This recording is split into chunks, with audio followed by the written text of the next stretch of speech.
I think the way they finished Look the really pretty actually. today. Thank you so much. Um, I think the way they finished the entire Sex and the City like series was brilliant and it was perfect.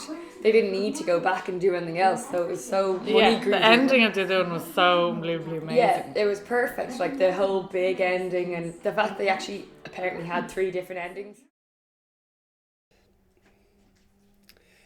I think the way they finished. You look really pretty today. Thank you so much.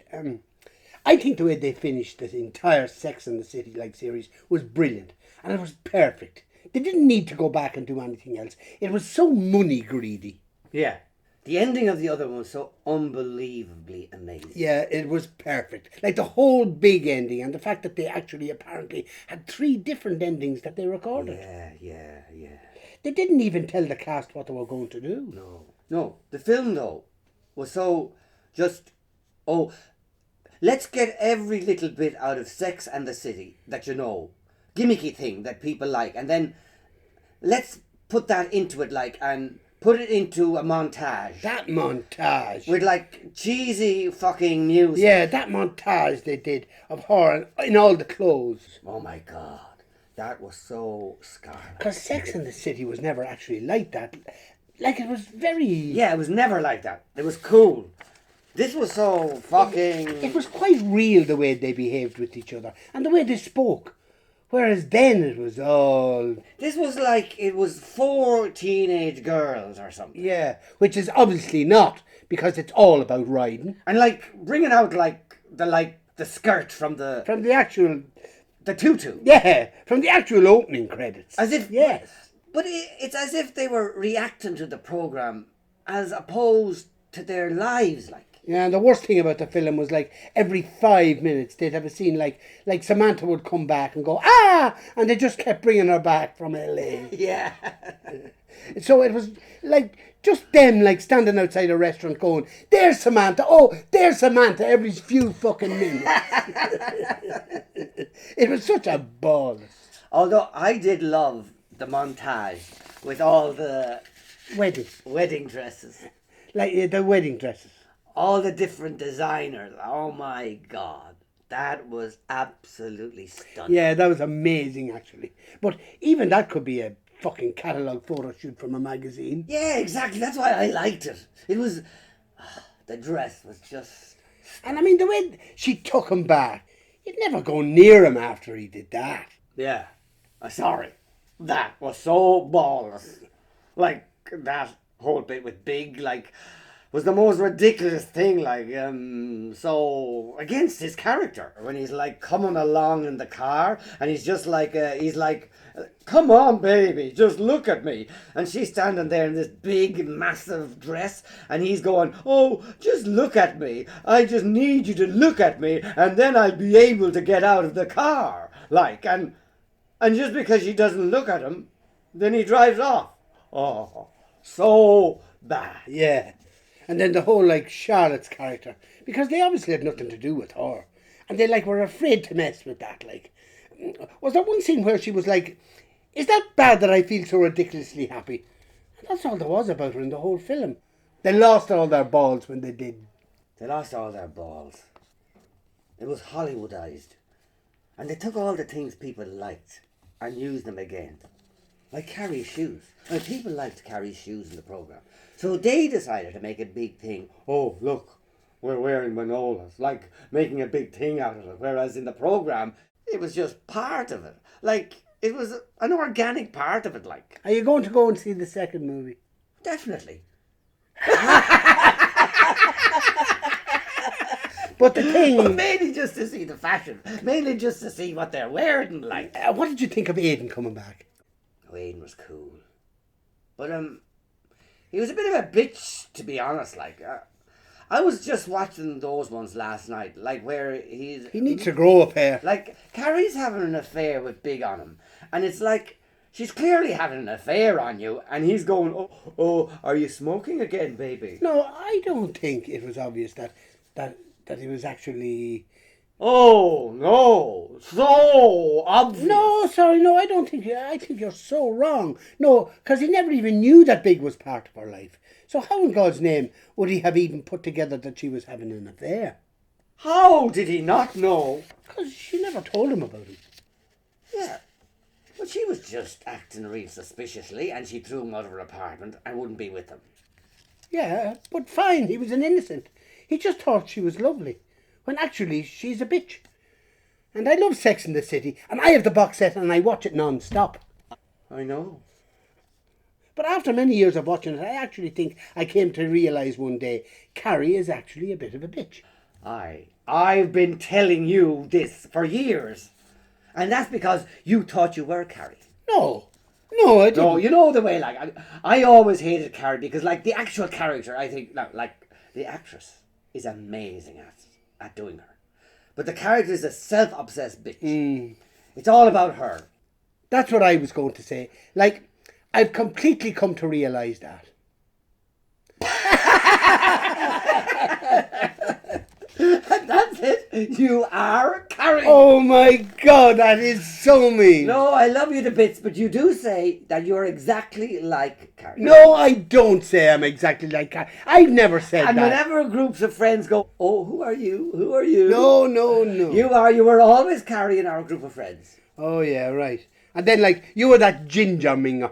No, I was Samantha. How dare you? You wish. Excuse me? Why are you saying this?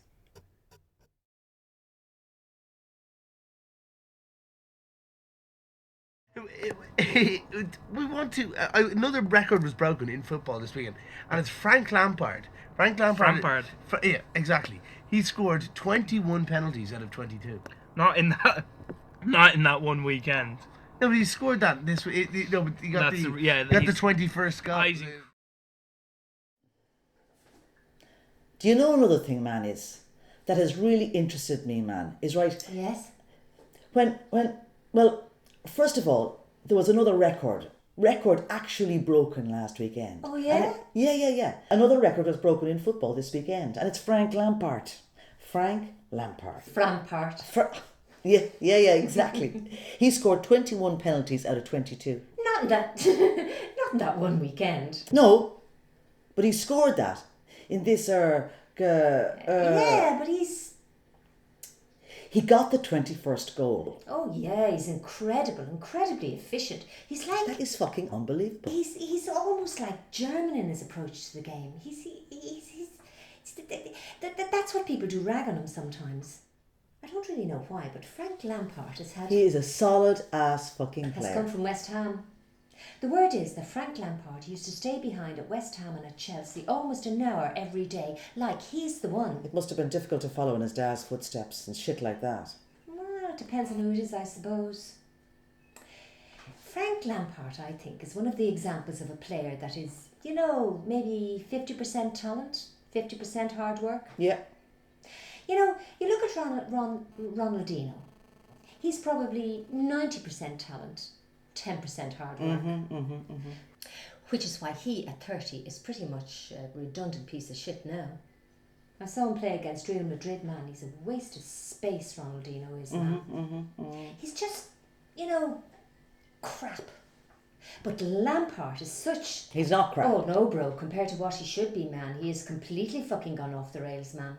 He doesn't want to train anymore. He's put on loads of weight. He's useless now, man, Ronaldinho is. Really, he's fucking... I missed that game, man. I was really looking forward to that game. And, I missed... I didn't pick up on that one. It wasn't a great game. Another little story I was reading. I've been reading about it for the last 3 or 4 weeks, and it's kind of been at me because I noticed it, and I know pretty much everybody else has noticed that. And this whole... Just because he's had a couple of bad games, and he's had maybe about 3 or 4, maybe 5 bad games in very close succession, it's this whole Rio Ferdinand is losing his legs kind of like thing. I think, man, he is one of the most... Man, last season, and running up into this season, probably one of the most solid defenders going. And he had a good...